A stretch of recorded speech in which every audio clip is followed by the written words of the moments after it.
আমরা যে নেক আমলগুলো করি এগুলো সম্পর্কে ওলামায়ে কেরাম অনেক সালাফ, ইসলামের ইতিহাসের সোনার স্বর্ণ মানবগণ, পূর্বসূরীগণ আমাদের, তাদের উক্তি আছে যে কোন কোন আমলে কবুল হওয়ার ব্যাপারে পূর্বাভাস, আলামত এটা জানা যায়। আলামত দেখে সুধারণা করা যায়, নিশ্চিত কোনো গ্যারান্টি নেই কবুল হয়েছে কিনা বলার সুযোগ নেই, তবে অনুমান করা যায়, ধারণা করা যায় যে হয়তো আল্লাহ কবুল করেছেন। রমজানে আমাদের আমলে বাজার কবুল হয়েছে কি হয় নাই সেটা বুঝার যে আলামতটা, সেটা কি বলে দিব আপনাদেরকে? মাপে নিলেন যে আপনার আমলটা কবুল হলো কি হলো না, চেষ্টা করলেন, উৎসাহিত হলেন, অনুপ্রাণিত হলেন, বলবো আমি সেটা? ভাইরা আমার, সেটা হলো, সেই আলামতটা হলো রমজানে যে আমলগুলো করেছেন, শুধু রমজানের জন্য একটু কথা না, সারা বছরের জন্য প্রযোজ্য। কোন আমল করার পর সে আমলটা যদি আপনি ধারাবাহিক ভাবে করতে পারেন, কন্টিনিউয়াসলি করতে পারেন, বারবার করতে পারেন, একাধিকবার করতে পারেন, ওইটার ধারা যদি ধরে রাখতে পারেন, তাহলে আপনি আল্লাহর ব্যাপারে সুধারণা করতে পারেন আল্লাহ আপনার আগেরটা কবুল করেছেন, এই জন্য পরে আবার করার তৌফিক দিয়েছেন।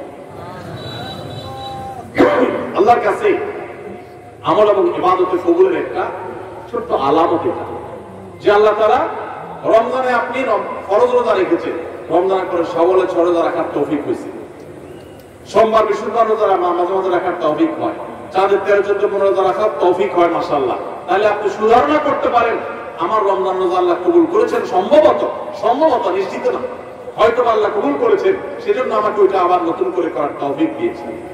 রমজানে আপনি তারাবি নামাজ পড়েছেন, রমজানের বাইরে 5 ওয়াক্ত নামাজ ধরে রাখছেন, তাহাজ্জুদ মাঝে মধ্যে পড়ার চেষ্টা করেন, হিম্মত করেন, নিয়ত করেন, সুধারণা করতে পারেন আল্লাহ হয়তো আমার রমজানটা কবুল করেছেন। কারণ আল্লাহর পদ্ধতি হলো কোন আমল করার পর বান্দা সে আমলটা যদি আল্লাহ অ্যাকসেপ্ট করেন, ওই আমলটা বান্দাকে নিয়মিত করার সুযোগ দেন, তৌফিক দেন। এটা দেখে আন্দাজ করা যায় যে হয়তো আল্লাহ তাআলা আমল কবুল করেছেন। আর রমজানের আমল রমজানেই শেষ, একবারে প্যাক করে ফেলছেন আর আমলের ধারে কাছে যান নাই, তাহলে লক্ষণ খারাপ। আপনার আমল কবুল হয়েছে কিনা গ্যারান্টি কেউ দিতে পারবে না, হয়তো কবুল হয়ে গেছে কিন্তু এখানে লক্ষণ খারাপ। আপনার টেনশনের কারণ আছে যে আমি কেন আর আমলগুলো করতে পারছি না, তাহলে কি আমার আমলগুলো আল্লাহ কবুল করেন নাই? ভাইরা আমার, এটাকে আমি একটা উপমার সাথে দিয়ে একটু বোঝানোর চেষ্টা করি। উপমাটা হলো হালখাতা। আপনার এলাকায় হালখাতা আছে?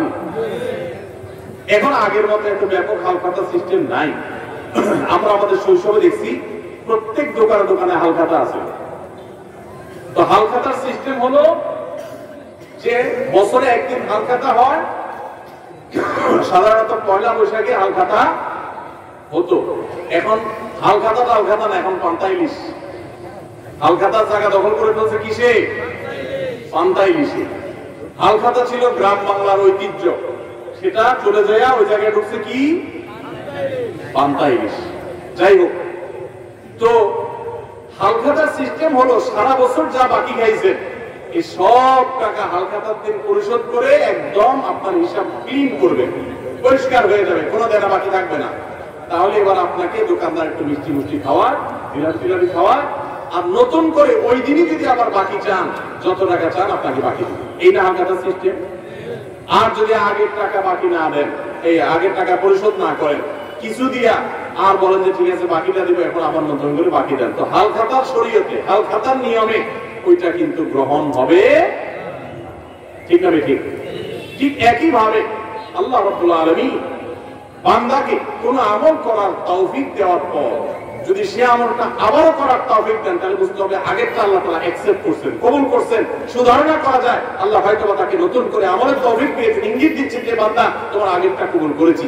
এই জন্য ভাইরা, রমজানের কোরআন তেলাওয়াত, রমজানের মতো এত বেশি পারেন না, 1 পারা পারেন না, 2 পারা পারেন না, আধা পৃষ্ঠা পড়েন, 1 পৃষ্ঠা পড়েন, এই যে নিয়মিত পড়তেছেন, এটা যদি চেষ্টা করেন আর ধরে রাখতে পারেন, তাহলে সুধারণা করতে পারেন হয়তো আপনার রমজানের আমল, রমজানের তেলাওয়াত আল্লাহ কবুল করেছেন। আমরা রমজানের আমলগুলো রমজানের পরে করার চেষ্টা করবো তো ইনশাআল্লাহ। আল্লাহ আমাদের সবাইকে আমলের তৌফিক দান করুন। ভাইরা আমার, রমজান মাস শেষে 3টি আমল যদি আপনি ধরে রাখতে পারেন, 3টি কাজ, রমজান চলে গেছে, এই 3টা কাজ আপনি ছাড়েন নাই, এগুলো যদি আপনি ধরে রাখতে পারেন, ইনশাআল্লাহ আপনার জীবনটা রমজানময় হয়ে যাবে, গোটা বছরটা আপনার জন্য রমজান হয়ে যাবে, এবং আপনার রমজানের ইবাদত, সাধনা, সিয়াম সাধনা, সমস্ত বন্দেগী এবং ভালো কাজ সার্থক হয়ে যাবে যদি রমজানের 3টা জিনিসকে আপনি ধরে রাখতে পারেন। কয়টা জিনিস? 3টা। বলবো সেগুলা। নাম্বার 1, 5 ওয়াক্ত নামাজ। আমাদের অনেক ভাইরা আছে সারা বছর নামাজের ব্যাপারে গাফিলতি উদাসীনতা করলেও রমজানে কোনো গাফিলতি করি নাই। আলহামদুলিল্লাহ রমজান মাসটা পুরো মাস নামাজ পড়ার চেষ্টা করছি। অনেকে আছেন না, কিন্তু রমজানের পরে এখন আর নিয়মিত পারতেছেন না। ভাই আর কিছু না পারেন, বেশি কিছু না পারেন, রমজানে যে 5 ওয়াক্ত নামাজের অভ্যাস করছেন ওই অভ্যাসটা ধরে রাখেন। মরণ পর্যন্ত 5 ওয়াক্ত নামাজে কোনো ছাড় কম্প্রোমাইজ দিয়েন না, কোন প্রকার ত্রুটি করিয়েন না। আল্লাহর কসম, ঈমানের পর 5 ওয়াক্ত নামাজের চাইতে গুরুত্বপূর্ণ কোন আমল আল্লাহর জমিনে কোরআন এবং হাদিসে আরেকটা নাই। নামাজের চাইতে গুরুত্বপূর্ণ কোন আমল আছে? হাজীগঞ্জ বড় মসজিদের হুজুর আছেন, খতিব সাহেব হুজুর আছেন, ভুল হলে হুজুর বলবেন, আর ওলামা একরাম আছে। ঈমানের পর 5 ওয়াক্ত নামাজের চাইতে গুরুত্বপূর্ণ, ফজিলতপূর্ণ, মর্যাদাপূর্ণ কোন আমল কোরআন এবং হাদিসে আরেকটা। কিন্তু দুঃখের বিষয়, আমরা অনেক মুসলমান আছি বাংলাদেশে, আমরা নামাজ ঠিক মতো পড়ি না। কেউ 4 ওয়াক্ত পড়ে, ফজর পড়ে না, অথবা পড়লে 7টা বাজে উঠি পড়ে। কেউ শুধু জুমা পড়ে, মাঝে মধ্যে পড়ে টকা টকা। এরপর তিনি আবার নিজেকে খাঁটি মুসলমান দাবি করে, আবার মুখে বলে অনেকে নামাজ না পড়লে কি হয়েছে, কি আছে, ঈমান আছে। নামাজ না পড়লে কি হয়েছে, কি আছে ওনার, ঈমান আছে। এটা বলে মামুর বাইরে আপনার নামাজ পড়বেন না, আবার বলবেন ঈমান সব ঠিকঠাক আছে। এটা হলো মামুর বাইরে আপনার মতো, মানে বোগাস আপনার, ভিত্তিহীন আপনার। এই আপনার কোরআন সুন্নাহ সম্মত নয়। ওমর ফারুক রাদিয়াল্লাহু তাআলা আনহু বলেছেন, লা হাজ্জা ফিল ইসলাম লিমান তারাকাস সালাহ। যে মুসলমানের সন্তান নামাজ পড়ে না, নামাজ ত্যাগ করে ইচ্ছাকৃত ঠান্ডা মাথা, ইসলামে তার কোনো হিস্সা নাই, কোনো অংশ নাই, তার ইসলামে কোনো ভাগ নাই, ইসলামে তার কোনো নাম নিশানা নাই, যে নামাজ ইচ্ছাকৃত ত্যাগ। অনেক ইমামদের মতে ইচ্ছাকৃত ঠান্ডা মাথায় কেউ নামাজ ত্যাগ করলে সে ইসলাম থেকে খারিজ হয়ে যায়। এত জঘন্য ব্যাপার। অন্য যত আপনি গুনাহ করেন না কেন, গুনাহের কারণে আপনি পাপিষ্ঠ হবেন, অপরাধী হবেন, শাস্তিযোগ্য হবেন, কিন্তু বেঈমান হবেন না। নামাজ এমন একটা আমল, অনেক ইমামদের মতে এই নামাজ ত্যাগ করলে মানুষ বেঈমান হয়ে যায়, কাফের হয়ে যায়। আমাদের বাংলাদেশের মানুষের ঈমান মাশাআল্লাহ এত মজবুত, এটা লোহা দিয়ে পিটাইলেও, কামারের লোহা দিয়ে পিটাইলেও আমাদের ঈমান যায় না। নামাজ না পড়তে না পড়তে না পড়তে না পড়তে এমনি কেবল অন্তরে মোহর পড়ে গেছে, এরপরেও সে বড় গলা দাবি করে নামাজ না পড়লে কি হয়েছে, আমার ঈমান।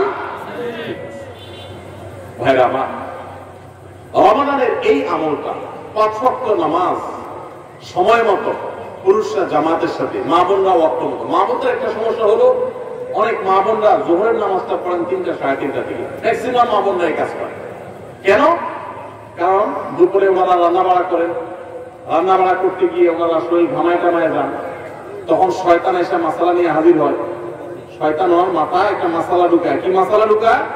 বলে, দেখো বোন, তুমি এত কষ্ট করে এতক্ষণ রান্না বাড়া করলা, রান্না করে গেছো, গরমে ঘামায় স্যাঁতসেঁতে হয়ে গেছো, এই শরীর নিয়ে তুমি আল্লাহর সামনে কেমনে দাঁড়াবে বলো? এবার বোন শয়তানদের জিজ্ঞাসা মনে মনে আর তাহলে কি করতে হবে?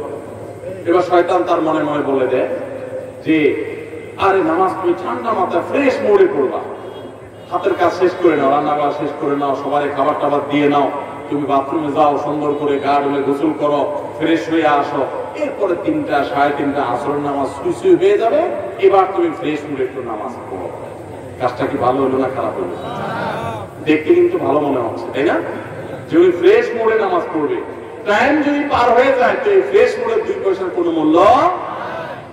আল্লাহ বলেছেন, ইন্নাস সালাতা কানাত আলাল মুমিনিনা কিতাবাম মাওকুতা, নামাজ ইবাদতের জন্য নির্দিষ্ট সময় পড়াটা ফরজ করা হয়েছে। এজন্য মা বোনরা সময় হওয়ার পর দেরি না করে, অনেক মা বোনরা মসজিদে আযানের অপেক্ষা থাকে, বলে মসজিদে পুরুষরা নামাজ না পড়লে মহিলারা বাসা নামাজ পড়া যাবে না। ভাই, পুরুষদের উপর ইসলাম এত ঝুলায় রাখে নাই মা বোনদেরকে।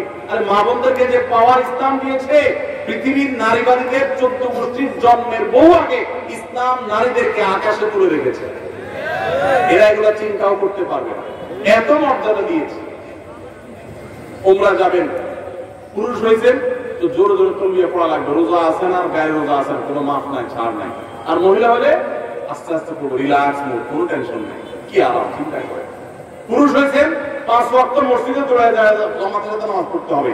আর জামাতের সাথে নামাজ না পড়ে অবহেলা করে বাসায় নামাজ পড়ছেন, তো খবর আছে, আযাব আছে, আপনি ওয়াজিব তরক করেছেন, গুনাহগার। আর মা বোন মসজিদে যাওয়ার ডিউটি নেই, বাসা পড়লেই পুরুষদের সমান সওয়াব পাবে। ভাই একটা একটা করে আমি দেখাই, অন্তত 10-20টা আমল আমি দেখাতে পারবো যে পুরুষদেরকে আল্লাহ এবং তার রাসূল কষ্ট করে করতে বলেছেন, একই কাজ মহিলাদের বিনা কষ্টে আরামসে রিল্যাক্স মোডে করতে বলেছেন, সব সমান, কোন কোন ক্ষেত্রে আরো বেশি। নবী সাল্লাল্লাহু আলাইহি ওয়াসাল্লাম বলেছেন ওয়া বুয়ুতুহুন্না খায়রুল লাহুন্না, নবীজির মসজিদে এসে পুরুষরা নামাজ পড়ে যে সওয়াব পাবে, যেই মহিলা নবী সাল্লাল্লাহু আলাইহি ওয়াসাল্লাম পিছনে নামাজ পড়তে চেয়েছেন তিনি বলেছেন তুমি তোমার বাসায় পড়লে সওয়াব আরো বেশি হবে। মা বোনদের ইসলাম এত সুযোগ দিয়েছে। তো যাই হোক, এত সুযোগ পাওয়ার পরও অনেক মা বোন তারা হেলায় হারা রমজানের এই আমলটা যদি ধরে রাখতে পারেন, পুরুষরা ওয়াক্ত মতো জামাতের সাথে আর মা বোনরা ওয়াক্ত হয়ে গেলে নিজ জায়গা দেরি না করে নামাজ পড়ে ফেলেন, ইনশাআল্লাহ আপনার রমজান 30 দিনের হবে না, আপনার রমজান 365 দিনের হবে।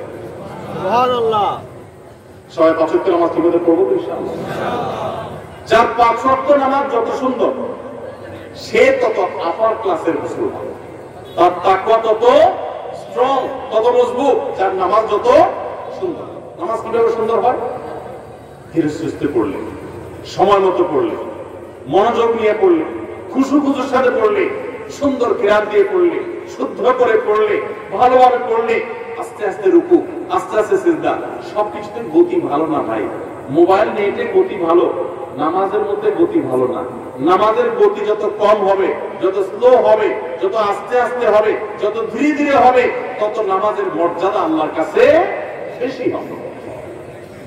আপনার মসজিদে যে মুসল্লি সবচেয়ে বেশি সময় নিয়ে নামাজ পড়ে, আপনি বুঝবেন এই লোকটা সবচেয়ে আপার ক্লাসের মুসলমান। নামাজের ক্ষেত্রে অন্তত, তার অন্য ক্ষেত্রে ত্রুটি থাকলে সে অবশ্যই দোষী হতে পারে, বাট নামাজটা তার সবচেয়ে সুন্দর, কারণ সে নামাজের সবচেয়ে বেশি সময় নিচ্ছে। এই জন্য সময় নিয়ে ধীরে ধীরে সুন্দর করে নামাজ পড়বো তো ইনশাআল্লাহ। রমজানে যারা নামাজ পড়ছেন ভাই, মরণ পর্যন্ত নামাজ পড়বেন। আপনারা কোরআনের একটা আয়াত শুনেছেন, জাহান্নামীদেরকে যখন জাহান্নামে নিক্ষেপ করা হবে, জাহান্নামীদের সাথে জান্নাতীদের কনভারসেশন হবে, কথোপকথন হবে।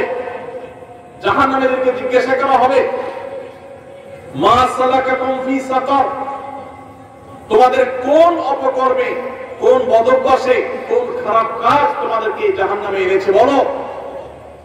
তারা বলবে ভাই, ক্বালু লাম নাকু মিনাল মুসাল্লিন, ক্বালু লাম নাকু মিনাল মুসাল্লিন।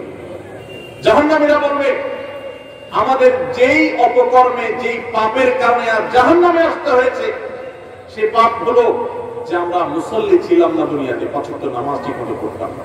ভাইরে, যা করেন না করেন, সবকিছুর আগে 5 ওয়াক্ত নামাজটা ঠিক করে। ইমানদারের জীবন যাবে, নামাজ যেতে পারে না ভাই, কোন অবস্থাতে না, কোন অবস্থাতে না। নামাজ ত্যাগ করার কোন সুযোগ নেই। নামাজ এমন ইবাদত, দেখেন আপনার কাছে যদি পানি না থাকে, ওযু করার মতো পানি না থাকে, তাহলে তো নামাজ মাফ নাকি? পানি না বেচারা কি করবে? পানি না থাকলে কি করতে হবে? মাটি দিয়ে তায়াম্মুম করতে হবে। আপনার সতর ঢাকতে হয় নামাজের জন্য, পুরুষের নাভি থেকে হাঁটু পর্যন্ত। সতর ঢাকার মতো কাপড়ও যদি না থাকে, এরকম কোন পরিস্থিতি আল্লাহ না করুন যদি আপনি পড়েন, তাহলে তো নামাজ মাফ নাকি? জি না। ওই অবস্থায় নামাজ পড়তে হবে। কেউ কিবলা কোন দিকে, কিবলার দিকে নামাজ পড়া ফরজ, এটা নামাজের শর্ত যে কিবলামুখী হওয়া। এখন কিবলা কোন দিকে আপনি কোনোভাবে জানতে পারছেন না, আকাশ মেঘলা বা কোনো কারণে এমন জায়গায় আছেন সূর্য দিচ্ছেন না, কোনো কম্পাস নাই, এমন জায়গায় আছেন কিবলা কোন দিকে আপনি সেটা ফাইন্ড করতে পারছেন না। তো ফাইন্ড আউট করতে না পারলে, কিবলা নিরূপণ করতে না পারলে নামাজ মাফ নাকি? তাহলে কি করবে? কাউকে জিজ্ঞাসা করে পারলে পড়বে, আর জিজ্ঞাসা করার মতো কোনো লোক না থাকলে, কেউ যদি তথ্য দিতে না পারে সঠিক, তাহলে যেই দিকে কিবলা বলে তার মন বলবে সেদিকে ফিরে নামাজ পড়বে, তারপর নামাজ মাফ নাই। কেউ যদি দাঁড়ায় নামাজ পড়তে না পারে, অসুস্থ হয়ে পড়ে, তাহলে তো মাফ নাকি? আল্লাহু আকবার। দাঁড়ায় পড়তে পারে না, তাও মাফ নাই। কি করতে হবে? বসেও যদি পড়তে না পারে, হসপিটালে বেডে হাত পা সব ব্যান্ডেজ করা, শোয়া আছে, বসার ক্ষমতা নেই, তাহলে তো মাপ নাকি? আল্লাহু আকবার। ওই অবস্থায় নামাজ পড়তে হয়। কিভাবে নামাজ পড়বে সে? ইশারায়, চোখের ইশারা নামাজ পড়বে, মনে মনে নামাজ পড়বে। যতক্ষণ পর্যন্ত তার সেন্স আছে, হুঁশ আছে, নামাজ মাফ নেই, সেন্স চলে গেছে, বেহুশ হয়ে গেছে, 5-7-10 দিন বেহুশ চলে গেছে, তাহলে ভিন্ন কথা। সেন্স নাই, তার আর নামাজ নাই। কিন্তু যতক্ষণ পর্যন্ত সেন্স আছে ততক্ষণ পর্যন্ত নামাজ আছে। এই জন্য ভাই, নামাজ ত্যাগ করবেন না। প্রিয় নবী সাল্লাল্লাহু আলাইহি ওয়াসাল্লাম আপনার আমার প্রাণের নবী, আমরা নবীর ভালোবাসার কথা বলি অনেকেই। শুনেন, নবী সাল্লাল্লাহু আলাইহি ওয়াসাল্লামের নামাজের ব্যাপারে কি সিরিয়াসনেস ছিল জানেন? ওনার জীবনের শেষের দিকে এসে যখন একা একা ওনার রুম থেকে মসজিদে এসে নামাজ পড়ার মতো ক্ষমতা ছিল না। আপনারা যারা মদিনায় গেছেন তারা দেখেছেন, ভিডিওতে অনেকে দেখেছেন, তার যে মিম্বর, সেখান থেকে তার যে কবরটাই ছিল তার থাকার কক্ষ। এই দুইটার মধ্যে দূরত্ব কিন্তু সামান্য কয়েক হাত, সামান্য কয়েক হাত। আমাদের যে স্টেজটা আছে, স্টেজের 2 গুণ বা 3 গুণ হবে বড়, এতটুকু জায়গা। এই পাশের ঘেরাওটার এক মাথা থেকে আর এত বড় হবে না, অর্ধেক। এইটুকু জায়গা হেঁটে আসার মতো শরীরে ক্ষমতা নাই। তখন পর্যন্ত নবী সাল্লাল্লাহু আলাইহি ওয়াসাল্লাম তার এক হাত আলী রাদিয়াল্লাহু আনহুর কাঁধে, আরেক হাত আব্বাস রাদিয়াল্লাহু তাআলা আনহুর কাঁধে দিয়ে, দুই সাহাবীর কাঁধে দুইটা হাত দিয়ে পুরা শরীরের ভার তাদের উপরে ছেড়ে দিয়ে দুইটা পা মোবারক মাটিতে রেখে দাঁড়াবেন সেই শক্তি ছিল না মৃত্যুর আগ মুহূর্তে।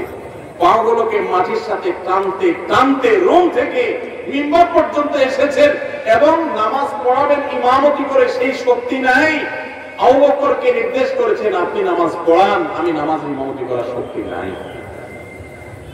ভাইরা আমার, এরকম কঠিন সময় পর্যন্ত নবী সাল্লাল্লাহু আলাইহি ওয়াসাল্লাম নামাজ ত্যাগ করা তো দূরের কথা, জামাত পর্যন্ত ত্যাগ করেন। ওমর রাদিয়াল্লাহু তাআলার কথা আপনারা শুনেছেন, ফজরের নামাজের ইমামতি করতেছিলেন। ওই সময় ফিরোজ আল-লুলু নামে একজন অগ্নি পূজক, ইসলামের দুশমন, খঞ্জর লুকিয়ে এনেছিল কাপড়ের মধ্যে। যখন তিনি নামাজের মধ্যে আছেন, এমন একটা পজিশনে আছেন যে তিনি নামাজের গভীরে প্রবেশ করে গেছেন, তখন খঞ্জর আঘাত করেছে তার খঞ্জর দিয়ে তার পেটে। সাথে সাথে নাড়ি বুড়ি বের হয়ে এসেছে, রক্তে সব ভেসে গেছে, উনি পড়ে গেলেন নামাজের মধ্যে গিয়ে। সবাই দৌড়াদৌড়ি করে তাকে নিয়ে যাওয়া হলো, নিয়ে গেলেন। তিনি সেন্সলেস হয়ে যাচ্ছেন, রক্ত শূন্য হয়ে, মৃত্যু ঠিক আগ মুহূর্তে, কিছুক্ষণ পরে মারা গেছে।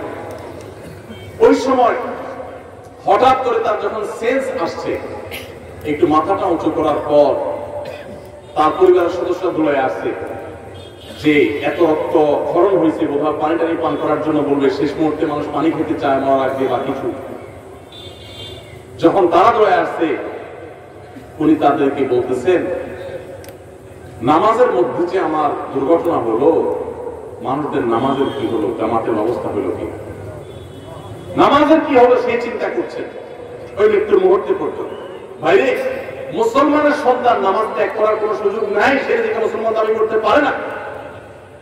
ইমাম আবু রহমাতুল্লাহ আলাইহির মত যে যদি কেউ নামাজ ত্যাগ করে এবং তার মধ্যে অপরাধ বোধ থাকে যে আমি অন্যায়কারী, উচিত না আমার কাজটা করা, আমি শুরু করবো ইনশাআল্লাহ নামাজ, আল্লাহ আমারে মাফ করো, এরকম বোধ যদি কারোর মধ্যে থাকে, সে কাফের হবে না, কিন্তু নামাজ ত্যাগ করা কুফর। নবী সাল্লাল্লাহু আলাইহি ওয়াসাল্লাম বলেছেন, আল-আহদুল্লাযী বাইনানা ওয়া বাইনাহুম তারকুস সালাহ। একজন অমুসলমানের সাথে আমাদের পার্থক্যের জায়গাটা হলো নামাজ ত্যাগ। এজন্য ভাই নামাজ পড়বো তো ইনশাআল্লাহ।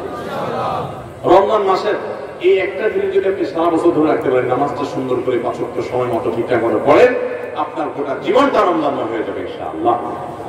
দ্বিতীয় যে আমলটার কথা বলছি রমজান করে ধরে রাখার জন্য, সেটা হলো ভাই কোরআনে কারীমের তিলাওয়াত। আমরা অনেকে আলহামদুলিল্লাহ তারাবিতে খতম শুনছি, তাই না? অনেকে মাশাআল্লাহ একটু কোরআন তেলাওয়াত করার চেষ্টা করছে। যারা পারি না পড়তে, তারা পড়া শুরু করে দেয়।